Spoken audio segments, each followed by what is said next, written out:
Sir मैं कहा जाऊँ, एक मनीष दुबे सर कमांडेंट है, उन्हीं साथ उनका अवैध संबंध है। मैंने सर उनको 22 फरवरी को रंगे हाथ अपने आवास पे पकड़ लिया था कि मेरी नौकरी जाने वाली। सर वो सर इतना सर घोटाला की हुई है, 10-10 लाख रुपए सर लेती है पट्टा करने का, उनके साथ कोई कार्रवाई नहीं हो रही है। सर जिला कमांडेंट होमगार्ड गाजियाबाद में है सर, वो खुद शादीशुदा पहले से है सर वो वही सर उसी का सर मेरे पत्नी के साथ अवैध संबंध। उसकी पत्नी भी सर बहुत परेशान है, मुझसे संपर्क में आई, कही भैया हम दोनों का परिवार टूट रहा है, किसी तरह सही कर लिया जाए। हमने कहा बहन में पूरी कोशिश। को आपने पढ़ा लिखा करके एसडीएम बनाया, वो आपकी जान की प्यासी हो रही है, क्या पूरा मामला? सर इसका सर मेन कारण सर है मनीष दुबे के साथ उनका अवैध संबंध सर, जिसकी जानकारी सर हमें करीब साल भर पहले हुई, लेकिन सर उन्होंने कहा कि दोस्ती है।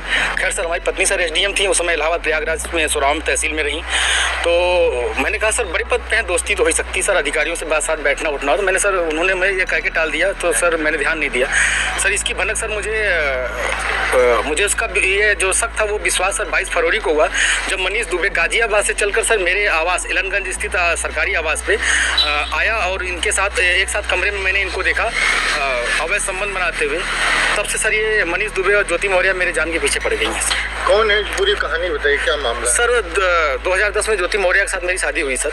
मैं सर पंचायत राज विभाग में सर 2009 में सिलेक्ट हुआ प्रतापगढ़ में सर, वहीं पे नौकरी कर रहा हूँ सर। और 2010 में इनसे 19 नवंबर को मेरी शादी हुई और सर उसके बाद हमारे संबंध बहुत अच्छे रही। इन्होंने कहा मुझे पढ़ना है सर, मैं इनको पढ़ाने के लिए मैं इलाहाबाद लेके आया और इलाहाबाद में सर द काउंसिल कोचिंग है, वहाँ पे इलाहाबाद की सबसे अच्छी कोचिंग थी। मैंने वहाँ पे किसी तरह सर पिताजी के सहयोग से, भाइयों के सहयोग से और यहाँ तक कि मैंने अपने डिपियारो साहब के सहयोग से पैसा उधार लेके इनको कोचिंग कराया और सर ये मेहनत भी की सर, और सक्सेस भी हुई। 2015 में ये सर एसडीएम पद पे चयन हुई, 16वीं रैंक इनकी आई सर। बहुत ही खुशी का माहौल हुआ कि हम एक छोटे पद पे रहते हुए अपनी पत्नी को इतना आगे ले गए, वो भी बहुत खुश थी, पूरा परिवार खुश था। और सर 2015 में ही मेरी सर भगवान की दया से मुझे इतनी खुशी मिली कि मेरी 2 जुड़वा बिटिया भी हुई और जिनका नाम हंसी खुशी मैंने रखा, क्योंकि उस समय खुशी का माहौल चल रहा था सर, और सर बहुत अच्छा चल रहा था। लेकिन सर 2020 में ये मनीष दुबे जो जिला कमांडेंट होमगार्ड है, उसकी एंट्री होती है हम दोनों पति पत्नी के बीच में, और सर घर इतनी तबाही पे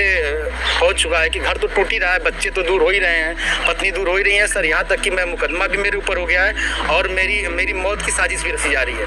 क्या धमकी, आपको कोई धमकी दी उन्होंने? हाँ सर, उन्होंने फ़ोन पे सर अभी 1 हफ्ते पहले फ़ोन पे सर उन्होंने हमारे गांव के किसी लड़के से बात की, तो उसने मुझे कॉन्फ्रेंस किया, तो उन्होंने उस पर कहा कि तो जो तुम काम कर रहे हो, जो ये जांचें करा रहे हो, यह करा रहे हो, इसके कारण तुम्हारी जल्दी से तुम मर जाओगे। हमने कहा ठीक है आप मरवा दीजिए, तो मैं नहीं मरवा रही हूँ, जो करवा रहे हो इसके कारण मारे जाओगे।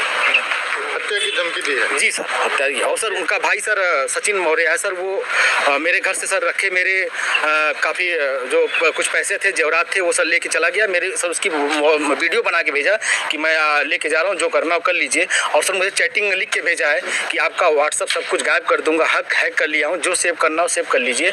और सर उसने क्या किया कि मेरी सिम भी अपने पास रख लिया है, रख के यूज कर रहा है, मेरा बैंक अकाउंट है उसमें जुड़ा हुआ है सब कुछ, लेकिन सर वो मेरी जान पे सब लोग तुले हुए हैं सर। क्या वो आपसे तलाक मांग रही है? हाँ सर, उन्होंने मुझसे ऑडियो के माध्यम से कहा है, मुझे अभी तक कुछ ऐसा नोटिस तो नहीं मिला है, लेकिन सर उन्होंने कहा है कि तलाक प्यार से दे दीजिए, बवाल मत करिए, नहीं तो मैं आपको बर्बाद कर दूंगी, आपके डीपीआरओ से बात हो गई है, आपको बर्खास्त करा दूंगी, न नौकरी करने दूंगी न जीने दूंगी। आपने इसकी शिकायत कहाँ? सर इसकी शिकायत मैंने सर्वप्रथम सर उसी दिन धूमनगंज SHO साहब से की। उन्होंने मुझे राजरूपुर पुलिस चौकी भेजा, मैं राजरूपुर पुलिस चौकी पे आवेदन दिया, लेकिन सर कोई सुनवाई नहीं हुई।